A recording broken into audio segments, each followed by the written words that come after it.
তাতে সাক্ষী সেই রমা, নারায়ণের প্রিয়তমা, পতিব্রতা গণের উপাস্যা, তিহ যে মাধুর্য লোভে ছাড়ি সব কাম ভোগে ব্রত করি করিলা তপস্যা।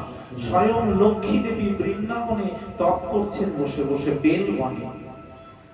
কেন? গোবিন্দের সঙ্গ পাওয়ার জন্য। কিন্তু গোবিন্দ লক্ষ্মী দেবীকে অঙ্গীকার করছেন না। কেন? উনি অন্য স্ত্রী। গোবিন্দ কাকে স্পর্শ করে, কাকে আলিঙ্গন করে? বলে নিজের নিজজনকে। মানে নিজজন কারা? ভগবানের নিজজন হলো এই গোপীরা। এই জন্য কবিরাজ গোস্বামী সমাধান করছেন, গোপী ভিন্ন অন্য স্ত্রী কৃষ্ণ না করে অঙ্গীকার। তো লক্ষ্মী সরস্বতী সবাই, সরস্বতী দেবী বলছেন গোবিন্দের অধরামৃত শুধু রাধারানী পাবে, আমরা পাবো না।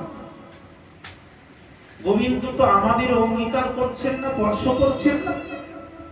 সরস্বতী দেবী শুরু করলো কঠিন তপস্যা। কঠিন তপস্যা করেই যাচ্ছে। বহুদিন তপস্যা করার পরে এইবার কি হলো? বহুদিনের তপস্যার পরে ভগবান গিয়ে হাজির হলেন। সরস্বতী, তুমি কেন তপস্যা করছো? বলছে, আমি কেন তপস্যা করছি প্রভু জানো? তোমাকে পাওয়ার জন্য। কিভাবে? তুমি যেই কৃপা যেই কৃপা তুমি রাধারানীকে করেছো, ওই কৃপা আমি পেতে চাই। আমি তোমার অধর চুম্বন করতে চাই। গোবিন্দ বলল, অসম্ভব।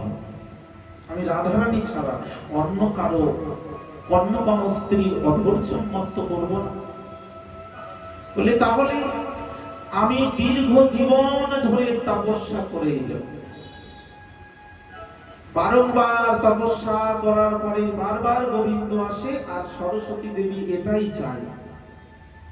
তখন ভগবান বলল, সরস্বতী, তোমার যখন এটাই চাওয়া, শোনো, আমি তো এই গোলক বৃন্দাবনে শুধু লীলা করব না, আমার সুদূর ভবিষ্যতের কথা বলি। আমি আগামীতে দাপুর যুগ যখন আসবে, এই গোলক থেকে আমি চলে যাব ভূলোকে, 84 কোষ মথুরা মণ্ডল বৃন্দাবনে, আর সেখানে আমি লীলা করব। সেদিনও আমি রাস করব, সেদিনও আমি রাধারানীর সঙ্গে বিবিধ লীলা করব। সেই দিনে তুমি আমার হাতে বাঁশি হয়ে থাকবে। বাঁশি হলে আমি তোমার অধর চুম্বন করতে, তুমি আমার অধর চুম্বন করতে পারবে। এখনো তুমি বাঁশ গাছ হয়ে জন্ম নাও, আর ব্রহ্মা তোমাকে বাঁশি রূপে